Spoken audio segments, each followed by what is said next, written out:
Gold didn't just make Rome rich. It built the most powerful empire the world had ever seen. But what if I told you? Rome's rise wasn't about armies, gladiators, or mighty emperors. It was about something far more dangerous: money. Gold gave Rome control. Gold bought loyalty. Gold shaped its laws, its wars, and even its culture. And the moment Rome lost control of its money, everything collapsed. Today, we're going to uncover the hidden money system that built and destroyed the greatest empire in history.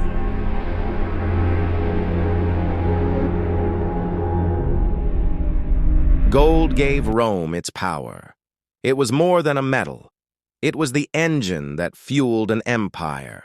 With gold, Rome paid its armies, expanded its borders, and secured its place as the most dominant force in the ancient world. Every coin strengthened loyalty, built cities, and opened new trade routes. Rome did not rise through force alone. It rose because it mastered money. Rome's control over trade was more than strategy. It was power in its pure form. Gold flowed across the Mediterranean, passing through Roman hands before reaching distant kingdoms. Every caravan, every ship, every merchant paid Rome in one way or another. This constant movement of wealth strengthened the empire, allowing it to build, expand, and dominate for centuries. As long as trade thrived, Rome thrived. Rome's true power did not only come from gold. It came from an economic machine that never stopped turning. Taxes. Every province, every city, every farm, all paid into Rome's treasury. Merchants paid taxes on goods they traded. Farmers paid taxes on the land they harvested.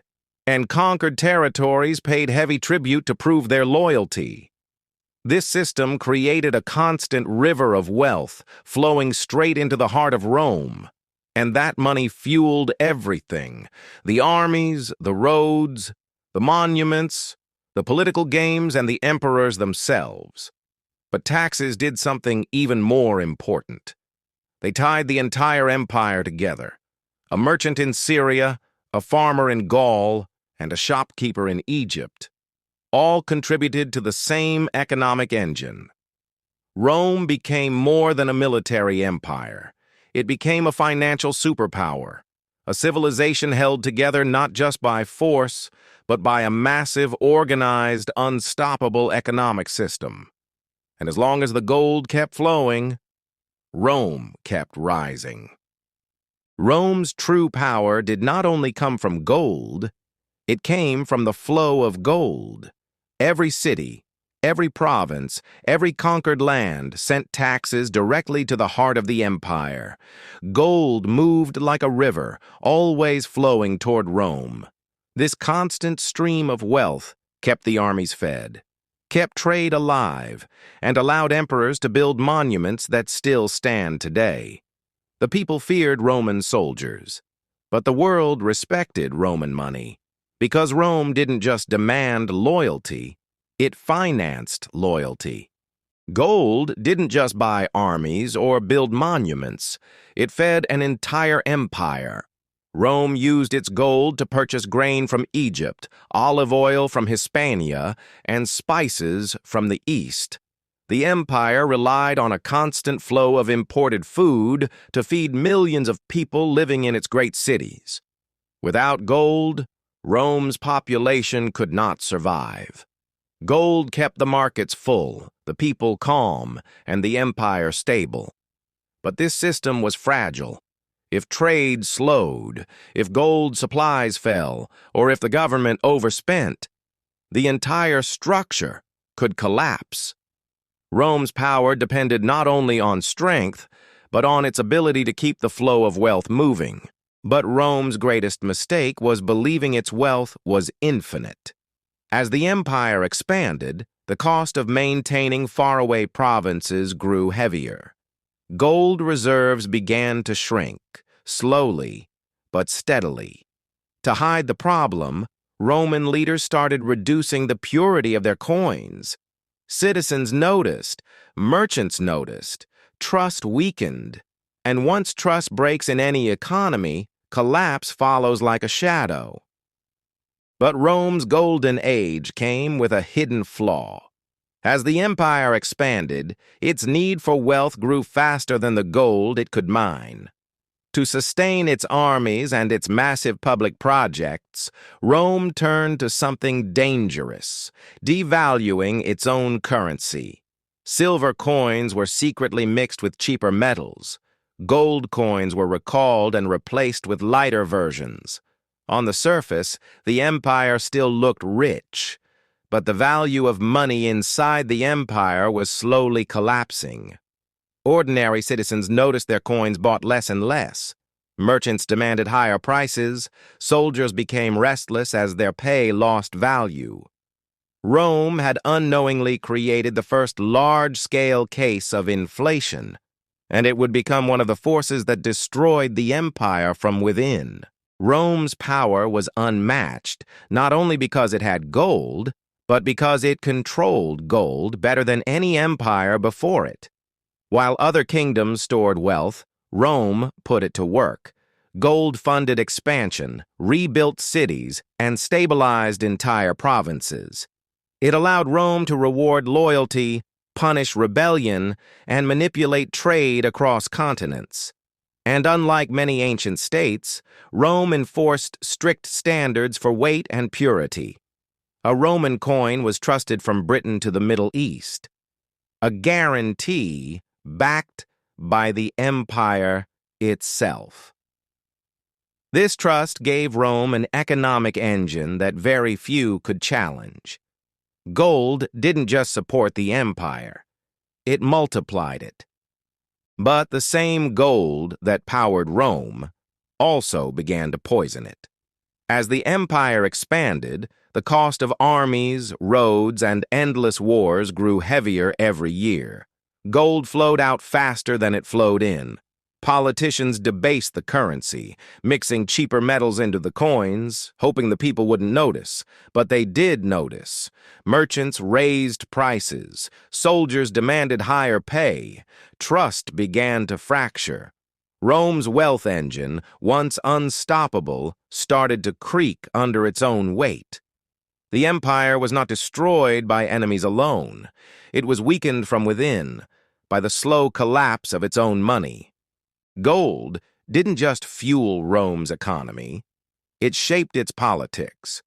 Senators rose to power not because of noble birth, but because of the gold they controlled. Wealth bought influence, and influence shaped the decisions of the entire empire. Golden gifts secured alliances. Golden bribes guaranteed votes. And golden promises turned ordinary men into political giants. In Rome, money wasn't just a tool. It was the foundation of authority. A man without gold had a voice, but a man with gold had power. But Rome's golden age could not last forever. As the empire expanded, its appetite for wealth grew faster than its ability to produce it. More soldiers needed payment. More borders required defense. More rulers demanded luxury. Gold flowed out of the treasury faster than it flowed in. To keep the system alive, Rome began stretching its currency, reducing the purity of its gold coins. At first, no one noticed.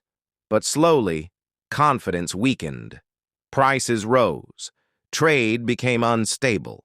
And the very force that once gave Rome its power, its money, started becoming the reason for its decline. But as Rome expanded, its golden foundation began to crack. Maintaining giant armies, supplying distant provinces, and paying endless administrative costs drained the empire's wealth faster than it could replace it. Gold mines slowed, trade routes weakened, and the empire started spending more than it earned. When the flow of real money weakens, even the strongest empires feel the pressure. Rome was still powerful, but the warning signs were already visible. The empire was rich in land, culture, and influence, but increasingly poor in the one resource it depended on most: gold. As Rome expanded, its need for gold grew beyond control. Massive armies required constant payment. Corruption spread through the tax system, draining the empire's wealth. And as resources thinned, Rome began to lose the financial discipline that once made it powerful. This was the moment the cracks in the empire's golden foundation quietly began to appear. Rome's money machine began to fail the moment its gold supplies weakened. Treasure that once flowed endlessly into the empire slowed, and then stopped. Without gold, soldiers grew restless, trade routes lost stability, and trust in the currency began to crumble.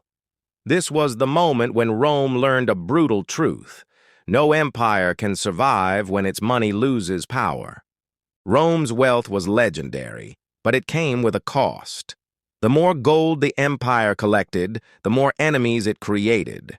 Rivals, jealous of Rome's power, sought to invade its borders. Inside the empire, greed and corruption grew as the ruling elite fought for control of the gold supply.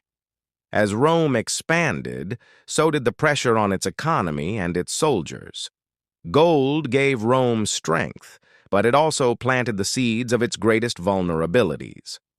Rome's true strength wasn't just in the swords it forged or the soldiers it trained. Its real power lived inside quiet treasury halls, where gold was counted, stored, and controlled. Every coin represented labor, loyalty, and authority. Gold didn't just fund armies, it shaped decisions at the highest levels of power. Senators debated policies based on the availability of gold. Generals planned campaigns depending on how much gold could be moved to the front lines. And emperors strengthened or weakened entire provinces with a single shipment of wealth. In Rome, gold wasn't a resource. It was the bloodstream of the empire, flowing everywhere, sustaining everything, and silently determining the rise or fall of its rulers. In the end, one truth remains: empires do not rise through strength alone. They rise through the power of money. Rome's golden age shows us a lesson that still shapes our world today. Wealth builds nations, funds armies, and controls destiny. And when the money collapses, the empire follows. This was the story of Rome's golden power. In the next episode, we uncover another empire built and destroyed by its own economy. Rome's greatest weakness was the very thing that once made it unstoppable: gold. As the empire expanded too far, its hunger for gold became impossible to satisfy.